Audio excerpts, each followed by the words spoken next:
Hola a todos y a todas. Hoy vamos a hacer una nueva clase, vamos a hacer una continuidad de el tema que teníamos anteriormente, que era diálogo y debate. Esto de algún modo está involucrado con ese tema, que es la cuestión de las habilidades comunicacionales. ¿En qué consiste una habilidad comunicacional? Es precisamente una técnica, una metodología destinada a que se alcance una mejor comunicación, ¿sí? Son métodos destinados a una buena comunicación o a que la comunicación se mejore. Nosotros vamos a analizar tres habilidades comunicacionales: la escucha activa, el reconocimiento y la asertividad. Vamos entonces con la primera, que es la escucha activa, ¿sí? La escucha activa tiene que ver precisamente con con evitar, ¿sí?, una tendencia habitual, que es la tendencia a expresarnos, ¿sí? Es decir, todos nosotros tenemos una tendencia, una intención primera de expresarnos como formas de comunicación. Expresarnos quiere decir hablar, por ejemplo, ¿sí? Y si todos hablamos, ¿sí?, si todos hablamos, nadie escucha. Entonces, una premisa de la escucha activa es precisamente que exista la posibilidad de que mientras uno hable, el otro escuche. Y esto, que puede parecer obvio, no es lo que pasa habitualmente, ¿sí? Habitualmente hay mucha más gente interesada en expresarse que en escuchar. Y eso hace que se generen situaciones muy peculiares, muy particulares, que es, por ejemplo, que estemos presenciando una conversación, ¿sí? Ponele, uno está en un bar, en un restaurante, y observa una conversación de dos personas y podemos ver que esas dos personas, por ejemplo, hablan al mismo tiempo, ¿sí? Y posiblemente hablen de temas distintos, ¿sí? Eso es algo que cada uno de nosotros incluso ha experimentado seguramente. ¿Eso qué significa? Que nadie escucha. Digamos, que nadie está en disponibilidad de escuchar, ¿no? Todos están en necesidad de expresarse. Y la comunicación no es la expresión, ¿sí? La comunicación no termina en la expresión. Podríamos decir que quizás empieza en la expresión, pero no la completa, ¿sí? Entonces, necesitamos que exista una tendencia personal a escuchar. Y eso se logra, ¿sí?, esencialmente focalizándonos en el otro, ¿sí? Hay que tener una voluntad de escuchar al otro. Hay que tener una predisposición para escuchar al otro, ¿sí? Y hay que tomar una distancia para escuchar al otro, ¿sí?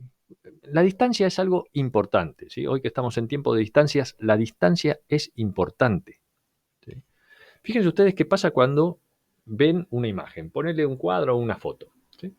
Si vos te pones encima de la foto, ¿sí?, ves un pedacito y posiblemente no veas lo más importante. Si vos tomás distancia de esa foto, de esa imagen, ves la totalidad y lo ves con mayor claridad, ¿sí? Tomar distancia tiene que ver con eso, ¿sí? Tomar distancia tiene que ver con entender al otro, ¿sí? No pegarse al otro, sino entenderlo. Y eso es respetarlo. Entender al otro es respetar al otro. La palabra respeto viene de la palabra distancia. Respectare, ¿sí?, es hablar, ¿sí?, en latín, es hablar con el otro a distancia. Por eso es necesario, ¿sí?, que la comunicación empiece por escuchar y no por expresarnos, ¿no? Es decir, por focalizar en el otro, por tener la eh, presencia activa del otro, ¿sí? Escuchar permite ejercitar la experiencia de la duda, digamos, que el otro nos plantee cosas que nos hagan dudar. Esto es importante porque la incertidumbre, ¿sí?, la duda, es la que nos genera mayores posibilidades de enriquecernos en nuestro pensamiento. Si uno no duda nunca, no crece, no conoce, no avanza, no mejora, ¿sí? La duda es una herramienta para mejorarnos, ¿sí? Entonces, escuchemos al otro, ¿sí? Pongámonos en lugar del otro, entendámonos al otro, sintamos al otro. Que el otro se sienta respetado por nosotros y al sentirse respetado por nosotros se va a sentir ayudado por nosotros. ¿Mm? Respetar además genera respeto. ¿Sí? Si yo respeto al otro, y respetarlo es esto, escucharlo, tomar distancia de él, entenderlo, ¿sí? El otro va a hacer lo mismo con nosotros. Veamos algunas acciones que son propias de la escucha activa. Algunas acciones que uno debiera hacer para, o precisamente, algunas conductas que uno debiera utilizar para perfeccionar esta habilidad de la escucha activa. Predisposición. ¿Qué quiere decir predisposición? Quiere decir precisamente disponerse previamente a escuchar al otro. Esto es muy importante, ¿sí? Que uno se disponga a escuchar. ¿Sí? No es lo mismo escuchar que disponerse a escuchar. No es lo mismo poner una oreja que escuchar. ¿Sí? Entonces, predisponerse. ¿Sí? Yo voy a hablar con otro y voy dispuesto a escucharlo. Mostrar interés, es muy importante esto. Digamos, cuando yo estoy hablando con otro, que el otro muestre interés en lo que yo le estoy diciendo. Me llama, digamos, me genera, ¿sí? Eh, una buena impresión y me predispone a mí a seguir la comunicación. Si cuando yo hablo con otro y ese otro no me muestra interés, yo pierdo también interés en esa comunicación. Imaginen ustedes lo contrario, ¿sí? Entonces, nosotros debemos mostrar interés a la hora de escuchar al otro. Hacer un hincapié en el lenguaje no verbal. Después veremos algunos elementos del lenguaje no verbal, pero el lenguaje no verbal es muy importante, digamos, es el lenguaje que no está en depositado en las palabras, ¿sí? El lenguaje que ejercitamos con las manos, con los ojos, con nuestra cabeza, ¿sí? Con nuestros hombros, con nuestros brazos, con los pies, con las piernas, con la postura del cuerpo. Todas esas actitudes, ¿sí? Todas esas expresiones corporales son parte del lenguaje. ¿Sí? Es un lenguaje no verbal, que es mayoritario a la hora de expresarnos que el lenguaje verbal. ¿Sí? Cuando vos tenés una persona enfrente, por ejemplo, aunque no la tengas enfrente, viéndola, ustedes me están viendo a mí en este momento, mi lenguaje no verbal es tanto o más, ¿sí? Trascendente para ustedes que el lenguaje verbal.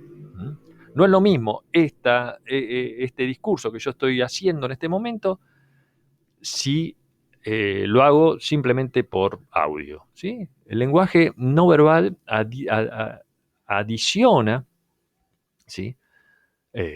A la comunicación elementos muy importantes para tener en cuenta. Y el lenguaje no verbal no solamente en lo físico, ¿no? Yo dije lo físico, pero no solamente lo físico, ¿sí? El lenguaje no verbal también tiene que ver con la entonación, el volumen, la fluidez que tiene que tener las palabras, etc.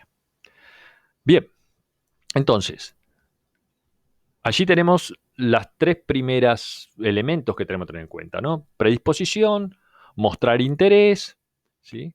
Y lenguaje no verbal. Vamos a otro trío, ¿sí? de acciones, perdón, 4 acciones que debemos llevar adelante para mejorar nuestra comunicación no verbal. Uno es abrirnos al otro. ¿Qué quiere decir abrirnos al otro? Mostrar especialmente una tendencia a la apertura, ¿sí? A preguntar. Preguntar es muy importante cuando uno mantiene una comunicación con otro. Preguntar quiere decir establecer nuevos caminos para que el diálogo se vaya desarrollando. ¿Sí? Las preguntas abiertas son muy importantes. ¿Qué es una pregunta abierta? Una pregunta que no tiene una sola respuesta. Eso es una pregunta abierta. ¿Sí? Si yo pregunto, ¿qué día es mañana? Es una pregunta cerrada, ¿sí? Porque es domingo. ¿Sí? Ahora, si yo pregunto, si mañana será un día tranquilo, eso es una pregunta abierta, ¿sí? Porque se abre a más de una respuesta y a una serie de consecuencias dentro del discurso o del desarrollo de ese diálogo, ¿no? Es decir, abre las posibilidades, ¿sí? Es decir, las preguntas cerradas acotan, ¿sí? Es sí, no o esto, ¿no? En cambio, las preguntas abiertas abren el diálogo y al intercambio, ¿sí? Otro elemento es parafrasear. ¿Qué quiere decir parafrasear? Decir lo mismo, pero con otras palabras. Es decir, cuando uno dice lo mismo, ¿sí? Repite las ideas del otro, pero con otras palabras, ayuda a esa conversación. ¿Por qué? Porque el otro siente, ¿m? El otro siente que uno lo ha escuchado. Porque si yo digo lo mismo en ese diálogo que el otro, pero uso otras palabras, el otro se da cuenta que yo lo escuché y tomé de esa expresión de él algunos elementos. Lo estoy escuchando activamente. El mismo efecto genera resumir, ¿sí? Cuando yo resumo, ¿sí? Entonces vos quisiste decir esto, esto, esto y esto, ¿sí? Quiere decir que yo lo escuché. No podría resumir lo que el otro me acaba de decir si no lo escucho. Si yo logro resumir, quiere decir que lo estoy escuchando y el otro se siente, ¿sí? Agradado porque yo lo estoy escuchando. Eso es también escucha activa, ¿sí? Y finalmente, incorporar a mi discurso, a mi expresión, las ideas del otro, ¿sí? Usar en mi argumentación, como vos dijiste recién, tal cosa, ¿sí? Entonces, yo incorporo lo que el otro dijo en mi expresión. Eso es una prueba de escucha activa. Entonces, la escucha activa tiene todos estos elementos para poder utilizar, ¿sí? Y uno los puede utilizar. Y uno los puede utilizar. Sintetizando, ¿sí? Uno muestra predisposición e interés para escuchar, analiza los mensajes verbales y no verbales que está diciendo el otro, ¿sí? Utiliza estas herramientas técnicas que acabamos de decir, resume, parafrasea, clarifica la exposición del otro. Finalmente retroalimenta, quiere decir, incorpora las ideas del otro y se las manifiesta, y el otro comienza de nuevo, ¿sí? En nuestro diálogo a desarrollar esas mismas conductas, ¿no? Es decir, esa circularidad que tiene la escucha activa es típica de un diálogo fluido, ¿sí? Claro, y que conlleve a una buena comunicación. ¿Qué cosas hay que evitar en la escucha activa? ¿Qué cosas hay que evitar en la escucha activa? Bien, evitemos interrumpir al otro. Interrumpir al otro, ¿sí? No podemos hablar todo el tiempo interrumpiendo al otro, ¿sí? Porque eso significa que yo no te quiero escuchar, ¿sí? Si yo interrumpo, no te quiero escuchar, no me interesa lo que estás diciendo y quiero expresar lo mío. Entonces, no interrumpir, muy importante, no interrumpir. Otro elemento, no juzgar. Lo que hay que hacer es no juzgar al otro, ¿sí? Yo no tengo que juzgar al otro, sos un idiota, hiciste esto por tal cosa, no, ¿sí? El diálogo no tiene un objetivo moral, ¿sí? El intercambio con una persona no tiene el objetivo de juzgar al otro, sino de entenderlo, ¿sí? De entenderlo, ¿correcto? No debo rechazar la emoción del otro, ¿sí? Debo entenderla, mostrar empatía con el otro, ¿sí? Yo no puedo rechazar la emoción del otro, ¿sí? Pero no llores por eso, ¿sí? Eso, mejor no, ¿sí? O vos te alegrás de cualquier cosa. No, ¿sí? Porque si él se alegra o él llora por algo, tiene una razón. Y entonces hay que entender esa razón, básicamente, ¿sí? Y finalmente no descalificar al otro, ¿sí? Nuestro turno en el diálogo no debe de ser destinado a descalificar la opinión del otro. Nada, pero lo que vos decís es una estupidez, tal. No. ¿Sí? En todo caso, contraargumentar, en todo caso, establecer alguna línea argumental para que el otro entienda que quizás está equivocado, ¿sí? Pero no descalificar al otro, ¿sí? Esas son acciones que debemos evitar en la escucha activa. Interrumpir, juzgar, rechazar o descalificar al otro. La siguiente habilidad es la del reconocimiento, ¿sí?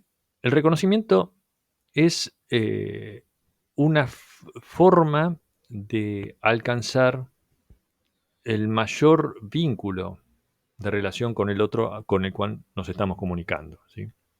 Es la búsqueda intermedia entre el otro, ¿sí?, como instrumento y el otro invisible. ¿Qué quiere decir esto? Esencialmente es buscar un camino en el que el otro no sea un instrumento mío, digamos, no sea simplemente un alguien funcional a mí, que me sirva para algo, lo de ahí lo del instrumento, ¿sí?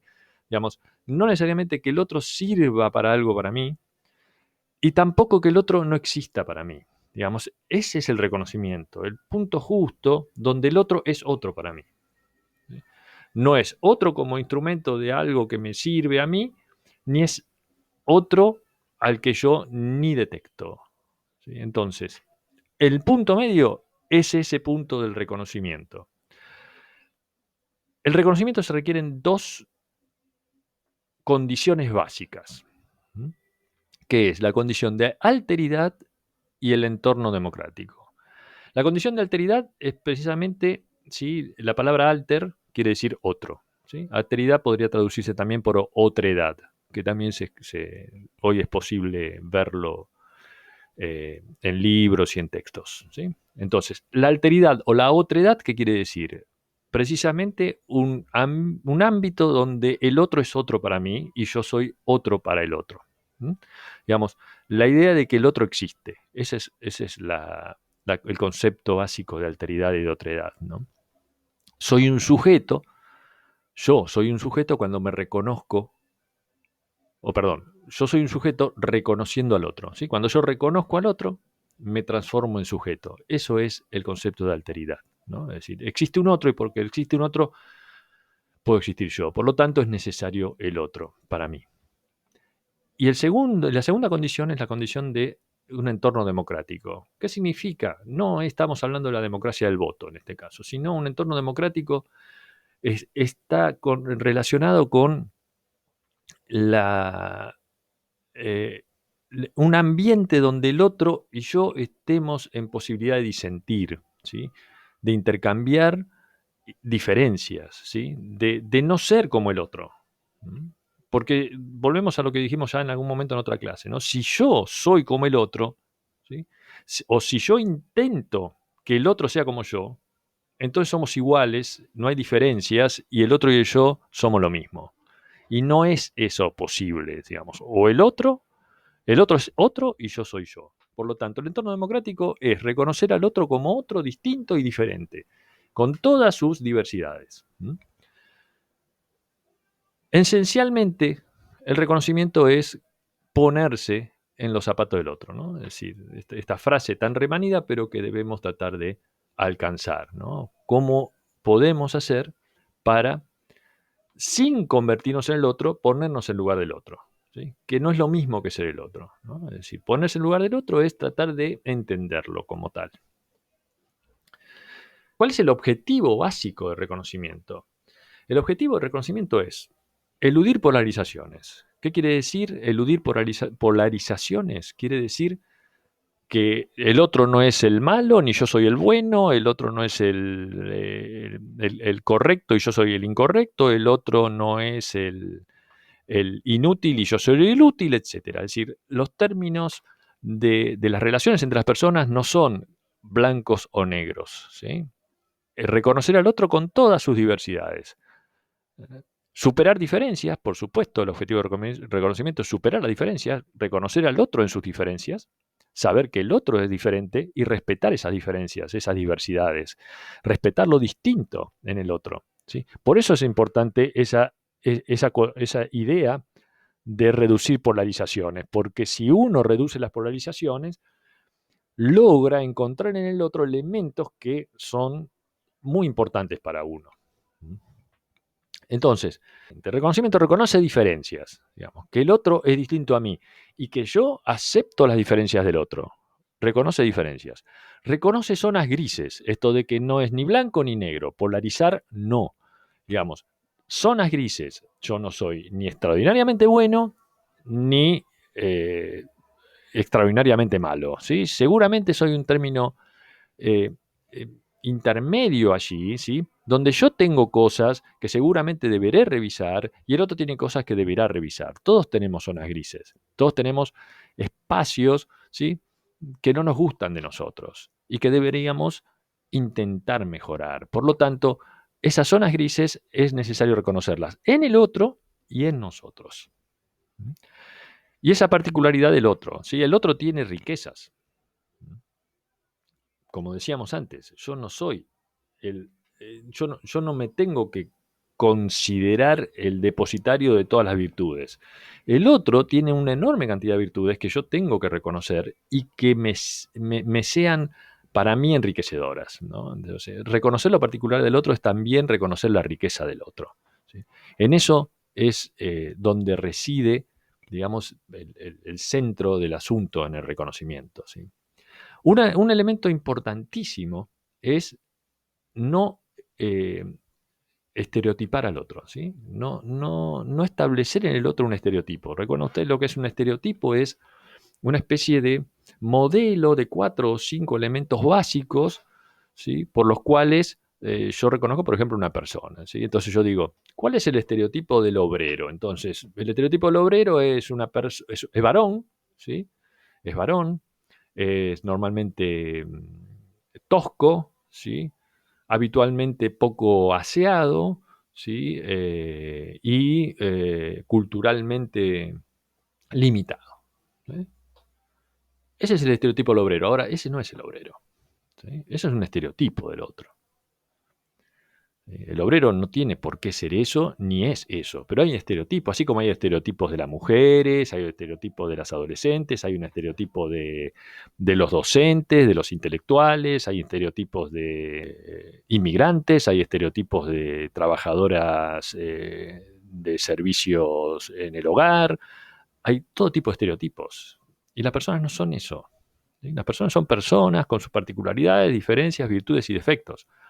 Ahora, no necesariamente tienen que responder a ese estereotipo. Y nosotros estamos llenos de estereotipos. Y los estereotipos lo que hacen es generar prejuicios, ¿sí?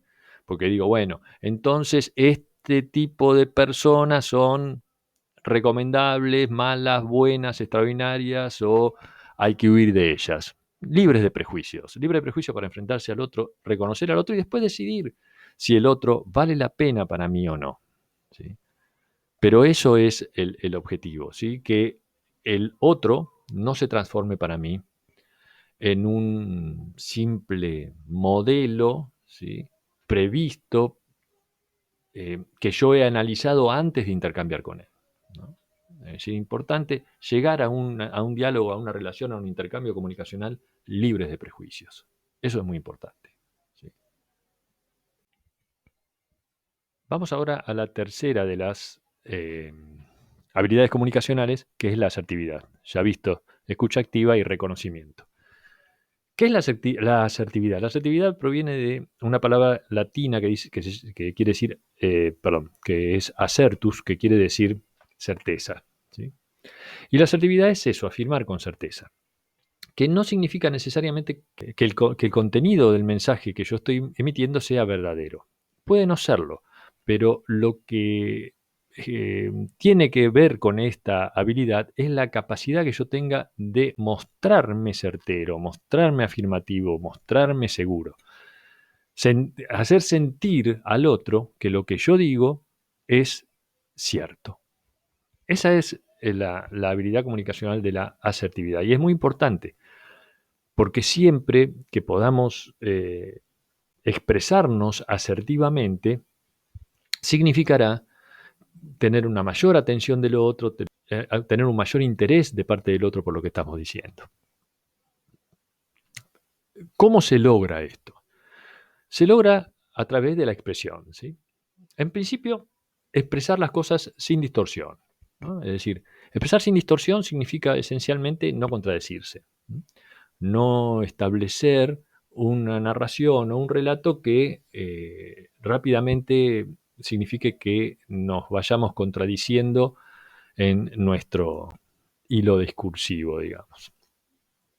También expresarnos sin ansiedad, digamos, sin ansiedad, sin acelerarnos, ¿sí?, con cierta cadencia, con cierta pausa, ¿sí? Cuando uno quiere decir las cosas que quiere decir de una manera muy rápida, apresurada, y suele generar en el otro cierta situación de rechazo o más bien de duda sobre si lo que está diciendo es cierto o no. ¿Sí? La tranquilidad al momento de decir, la calma al momento de comunicar es muy importante y esto es parte de la asertividad. Otro factor es la coordinación de nuestro lenguaje verbal y no verbal, ¿no? Sí, es decir, que nuestros gestos y nuestras miradas y nuestra cabeza y nuestras expresiones y nuestras manos y nuestro cuerpo acompañen lo que estamos diciendo, ¿no? Es decir, si nosotros estamos diciendo algo, nuestra corporeidad debe estar diciendo lo mismo, ¿no? Hay que ser claro y directo, hay que ser claro o tratar de serlo, ¿sí? Los lenguajes oscuros, difíciles en el sentido de difíciles de resolver por el que escucha, generan dudas de nuevo, ¿sí? Y afectan a la asertividad. Y la exposición con confianza. Confianza en lo que uno dice, confianza en lo que uno está transmitiendo, ¿sí? Las dudas propias transmiten dudas ajenas, ¿no? Si yo dudo de lo que estoy diciendo, no puedo pretender que quien me esté escuchando lo entienda como algo certero.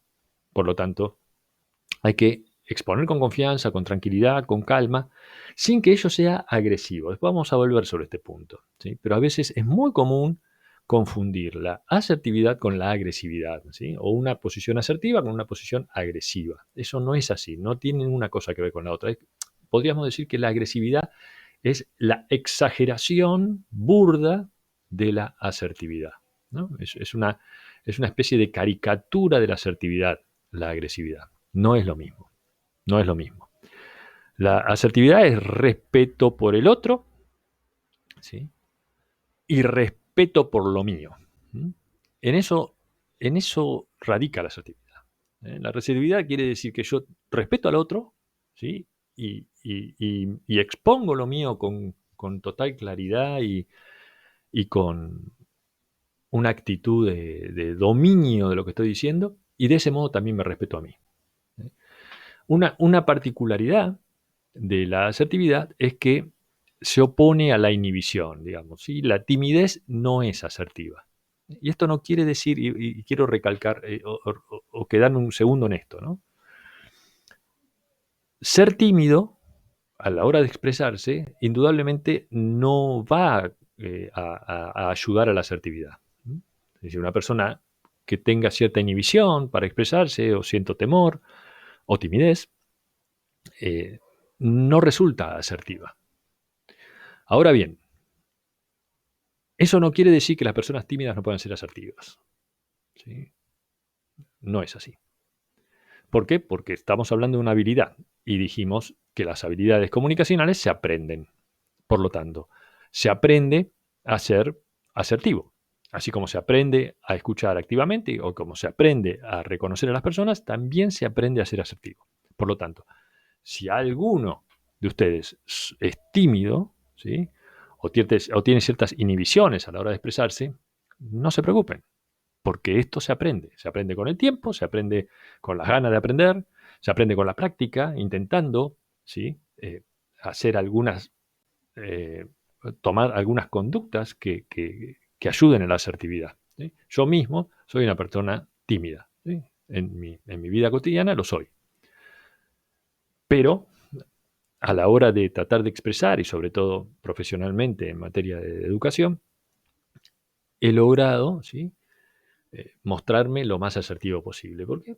Por una cuestión de experiencia y de hacerlo, ¿sí? Por lo tanto, recuerden siempre, la asertividad es algo que se aprende y que vale la pena experimentarlo, ¿sí?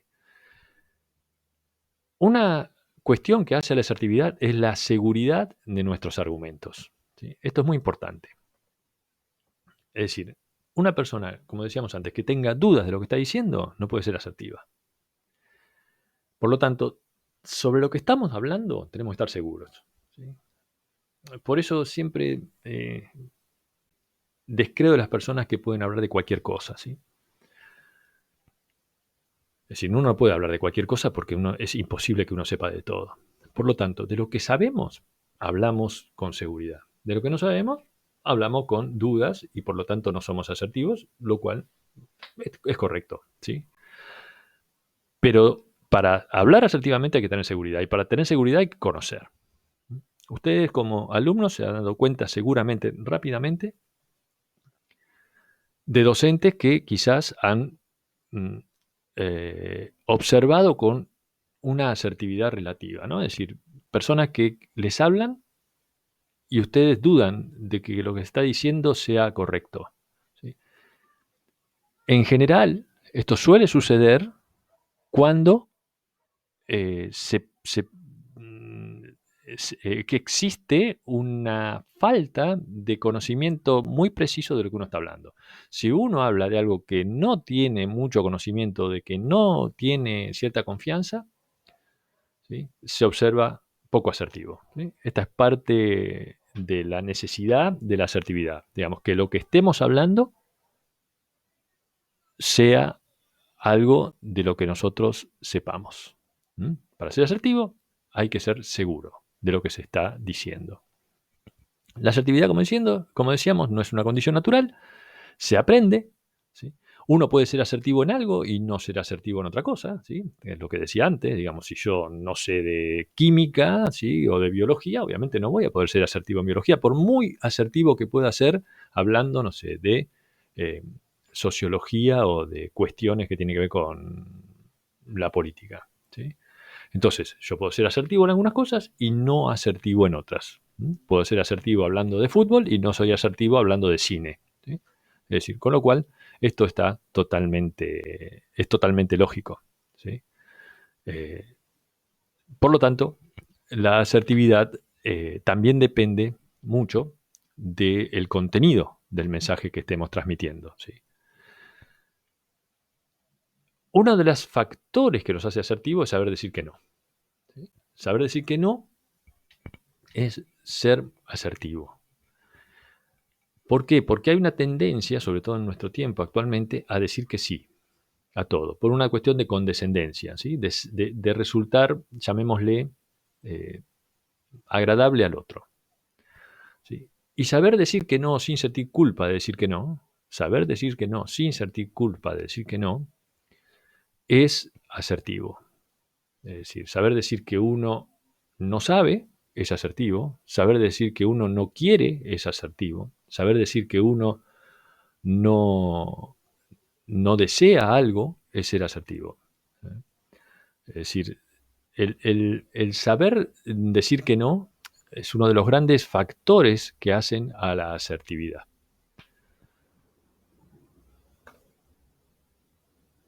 Como decíamos, la asertividad no es ni ser agresivo, ni tampoco ser pasivo, ¿sí? Es decir, estar ausente. Es el punto intermedio, este famoso punto intermedio entre expresarnos con certeza, no ser agresivos, ¿sí? Quiero decir, por ejemplo, no gritar, ¿sí? No por esta famosa frase de que por, por uno más gritar no se convierte, no convierte lo que dice en algo que tenga mayor razón, ¿no? Es decir, uno no tiene más razón por gritar. Y esto es lo mismo, ¿sí? Uno no se vuelve más asertivo por mostrarse agresivo. Por el contrario, si uno se muestra agresivo suele generar una reacción en contrario del otro. Por supuesto, como decíamos antes, la inhibición, la pasividad no es asertividad, ¿no? Es decir, hay que tratar de ejercer esa acción que nos ponga en el punto intermedio para ser asertivos. ¿Cuáles son los indicadores que nos permiten, ¿sí?, ser asertivos? Empecemos por algunos. Mirar a los ojos. Mirar a los ojos es muy importante, ¿sí? Si cuando yo hablo con alguien y lo miro a los ojos, cambia la tónica de esa comunicación, ¿sí? Porque es obviamente, me muestro sincero, me muestro franco, ¿sí? El volumen de la voz también es un dato de asertividad, ¿sí? Si yo mantengo un volumen de voz alto, ¿sí?, firme, aunque no sea un grito, ¿sí?, es asertivo. Si yo hablo despacito, mirando para abajo, no me vuelvo tan asertivo. En cambio, si mi volumen de voz, mi entonación y mi fluidez al hablar se sostiene, entonces me vuelvo asertivo. ¿Sí? De eso se trata también, de ese tipo de prácticas que uno tiene que involucrar en su comunicación. ¿Sí? Entonces, mirar a los ojos, no mirar al costado, no mirar hacia abajo, ¿sí? Y mantener un volumen de voz estable, ¿sí? Una entonación clara, ¿sí? Y fluidez al hablar. Lo mismo no esconderse, lo que decíamos antes, ¿no? Es decir, no esconderse, ¿sí? No mirar para abajo buscando que no lo miren, ¿sí? Eh, es ponerse también, es parte de la asertividad. Las palabras, como decíamos antes, una coincidencia entre las palabras y los gestos, ¿sí? Si yo digo que sí, ¿sí? No puedo decir que no con la cabeza, ¿correcto? Entonces, si yo eh, digo algo que vaya hacia adelante, progresivo, ¿sí? Yo no puedo retroceder con mi cuerpo, etcétera, etcétera, ¿sí? El contenido tiene que ser claro y el mensaje directo. Por lo tanto, en todos esos elementos, ¿sí? Voy a lograr ser, con todos esos elementos voy a lograr ser más asertivo, ser más claro, más explícito, más respetuoso, más franco, ¿sí? Respetuoso. ¿Sí? Ser asertivo no quiere decir, volvemos a ser agresivo. ¿Sí? El respeto por sobre todas las cosas. La agresividad es una falsa asertividad. Si alguien quiere imponer su idea a los gritos, ¿sí? O amenazantemente, eso no es una persona asertiva, es una persona agresiva. ¿Sí? Y al revés de lo que supone, ¿sí? Se va a hacer más creíble. Una persona no es más creíble cuanto más agresiva es. Por el contrario, cuanto más agresiva es, más evidencia su falta de poder. El poder se evidencia cuando parece que no existe. Cuando se pone en claro, por ejemplo, a través de un grito, de un insulto o cosa por el estilo, esa persona no está teniendo poder, está perdiendo el poder. ¿Sí? Entonces, la agresividad es una falsa asertividad. Con esto cerramos y repito, la habilidad comunicacional, tanto de la escucha activa, del reconocimiento o de la asertividad, son habilidades comunicacionales que se aprenden y hay que aprender a hacerlas. Nadie nace con ninguna de ellas, ni, es, ni resulta imposible adquirirlas. Así que a practicarlas y a lograrlas, porque seguramente va a mejorar muchísimo vuestra comunicación. Muchas gracias y hasta la próxima clase.